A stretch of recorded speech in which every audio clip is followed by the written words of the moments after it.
Hi everyone, welcome to Extraordinary Taste. Summer is officially here. There's nothing more refreshing than watermelon to beat the heat. Everyone has their own tips and tricks for picking a perfect watermelon. Noticeable brown rough webbing on the watermelon is a sign that it's sweet.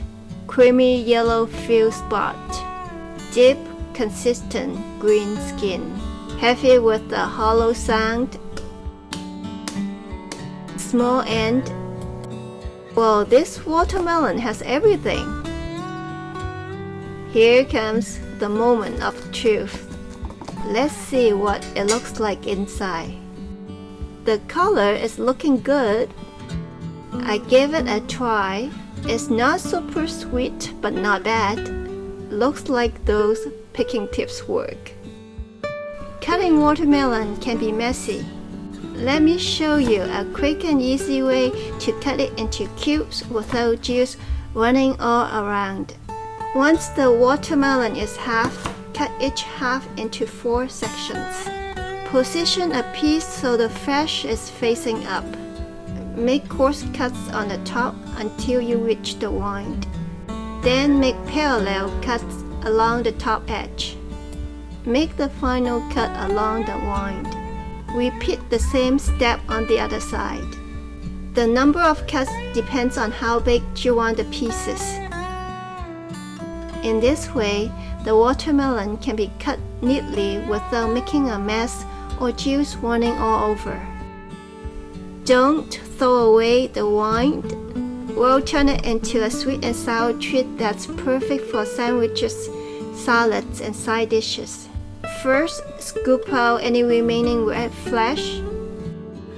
The green part of the rind is thick and tough, so it's important to remove all of the green outer layer.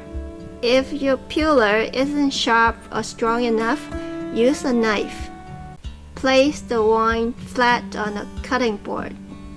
Use the knife carefully to slice off the green outer layer.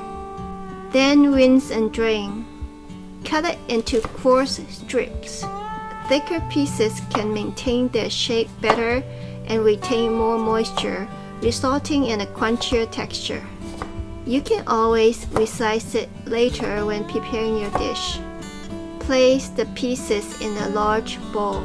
Sprinkle sugar evenly over it to help draw out some moisture. The amount of sugar is about 3% of the wind's weight. Sweating softens the wine, making it easier to put into jars. It also intensifies the taste. Set it aside to sweat for about 3 to 4 hours. While it sweats, we can prepare the vinegar and sugar solution. First, bring the vinegar to a boil. Then turn off the heat so it doesn't boil over when you add the sugar. I used 600 grams of vinegar for about 3.5 pounds of rind. The amount of sugar depends on your taste and what you're going to serve the wine with.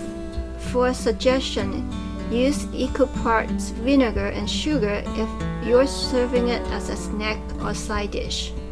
Use 2 parts vinegar to 1 part sugar if using it for salads or in sandwiches.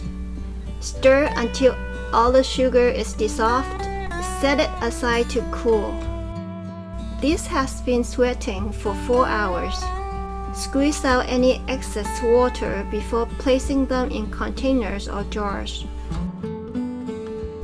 Pack tightly. Pour in the vinegar and sugar solution until everything is fully submerged. They float, so use skewers or some heavy objects to weigh them down. Store them in the refrigerator. They can be eaten the next day. However, the flavor develops more fully after 7 days. They can be kept in the fridge with no problem for 1 to 2 months. You can incorporate into different dishes or simply enjoy it as a snack. This has been pickled for a week. The color has turned slightly yellow, but the shape remains firm. It has a delightful crisp texture. Hear that? Now let me show you some ways to eat it. Cut it into thin slices. Add it to sandwiches for a crunchy, sweet and sour kick. Dice and add it to salads, or simply serve it as a side. Thank you for watching. I will see you next time.